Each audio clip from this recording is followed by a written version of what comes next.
পরিবার মানে একসাথে থাকা নয়, পরিবার মানে একসাথে দায়িত্ব নেওয়া। চলুন আজকে একটা গল্প শেয়ার করি। একটি পরিবারে 5 জন সদস্য, মা, বাবা, রুবেল আর 2 বোন।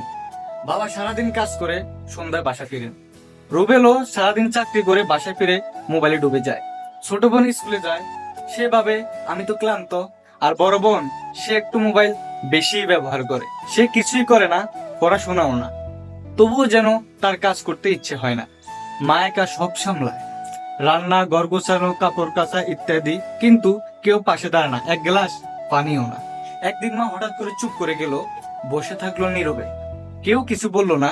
বাবা শুধু বললেন, উপার্জন করলে দায়িত্ব শেষ হয় না।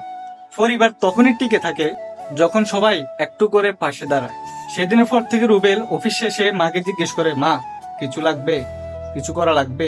ছোট বোন প্লেট তুলে রাখে, আর বড় বোন মায়ের হাত ধরে বলে, মা এবার আমিই করব।